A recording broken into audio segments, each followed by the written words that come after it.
There's a perception that journalists are not telling the truth. Disconnected to vested interests, mostly private interests. Most of the protests were shot by drones from really high in the air because they would have problems with the camera in the street. The vans would be vandalized. On one hand, you have this massive protest, and they all want to do something better for the country. On the other hand, you have this terrible story of violence. Lootings, burning buses, burning cars, total destruction, chaos. And the army on the streets in a state of emergency, and that, of course, reminds everyone from what happened in Chile in the 70s and 80s, the dictatorship. Everybody knows how it started, and nobody knows for sure how will it end. What began as a spontaneous protest over the rising cost of a subway ticket in Santiago has morphed into a national movement that wants to talk about a much bigger issue: inequality in Chile. Starting in the mid-1970s, the country went down the neoliberal path, embarking on a privatization binge the money markets approved of. But it left citizens having to shell out for a range of privatized services: education, healthcare, pensions, which many Chileans say do not deliver enough. The richest 1% holds more than a quarter of the country's wealth. They are well positioned to affect, if not control, the news narrative. Nowhere in Latin America is media ownership as concentrated as it is in Chile, which partly explains why the conflicts on the streets are not limited to protesters taking on security forces. Those protesters are also targeting journalists. Canales de televisión principalmente. Television channels and mainstream radio have not carried balanced coverage and haven't reported the ill feeling on the streets.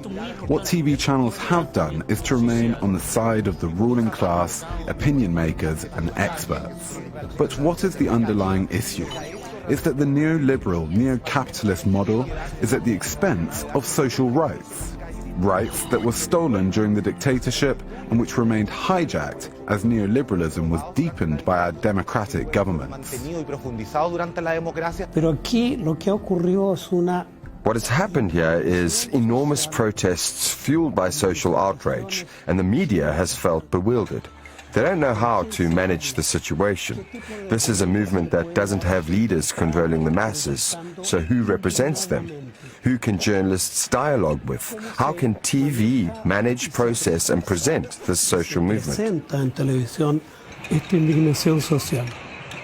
We have to remember that almost the entire media in Chile belongs to private corporations. That kind of power is present in the way they control the media. So even when a journalist is trying to show or depict a kind of image of the mobilization, ultimately what people perceive is that these vested interests are manufacturing the kind of news and the kind of portray of any type of mobilization. A recurring grievance of protesters is the Chilean media's emphasis on conflict at the expense of context. They accuse privately owned channels such as Megavisión and Channel 13 of feasting on images of looting and violence, while starving audiences of analysis of the underlying causes of the unrest. The agendas at play are not merely ideological. They are commercial too, the ratings chase. And TVN, the national broadcaster, is no different. Like other state-owned institutions in Chile, it has had a neoliberal makeover. TVN is reliant on ad revenues, in a way public broadcasters in other countries are not, leading to coverage that leans towards the sensational. The first days when you were seeing or watching the news, I remember very clearly the screen divided in two. This was TVN probably. On one side of the screen you had a fire in the street. And this went on for hours, this fire on the screen. The most important thing visually was this fire. And what does it mean, fire, in a context like this? It means riots, it means danger. The form of media that dominates Chile's streets is social. It's where protesters organize, get their news, and share stories of news coverage that fall short. And it isn't just domestic news outlets and reporters feeling the heat. Foreign journalists are too. Announced a hike in the metro fare. Al Jazeera's correspondent, Teresa Bo, was targeted after this live hit. Stuck at the fringes of a protest for technical reasons, she had demonstrators going after her, not for anything she said, but because of what her camera was showing. ¿Por qué una productora le dice a estos hueones que salten? ¿Qué mierda la mentira, hueón? The anti-Bo social media campaign was aggressive, complete with death threats. She left the country after being assaulted on the street. You can see in Facebook and Twitter and Instagram all these hashtags like don't trust journalists, basically. Don't trust the elite. Turn off the TV, apaga la tele, or turn off this particular station. There is this anger. People in the streets say, oh, you know, you're not covering this, you're not covering that. But you cannot expect a TV station, a traditional news outlet to behave as a social media, showing everything at the same moment, in the same way. So it's very challenging. And there is a lack of trust in elites, and the media belongs to the elite. Looming over the media story in Chile is some dark history. The Pinochet dictatorship, which lasted from 1973 until 1990. And the country's oldest, best-selling newspaper, El Mercurio, has more to answer for than most. In the early 70s, the paper was bankrolled by the CIA, paid millions of dollars to produce stories to destabilize the democratically elected government of leftist President Salvador Allende. It then went on to cover up brutal human rights violations committed by the Pinochet regime, which killed thousands of Chileans. Many of the demonstrators have long memories. And it's no wonder that the paper's offices in the coastal city of Valparaiso were broken into and set alight. Que siempre se le está pidiendo a los medios.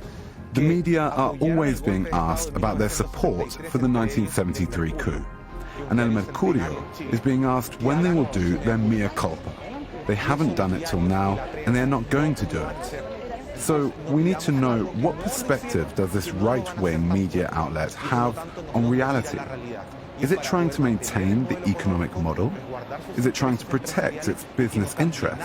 Is it trying to retain its privilege and hegemony within the media system? We have come from a dictatorship where the military had an important role. This is a memory, a painful memory. The attack against El Mercurio is symbolic. It is a very important newspaper in Chile associated with a right-wing movement that was in line with Pinochet. You cannot talk about Chile without knowing what El Mercurio has said.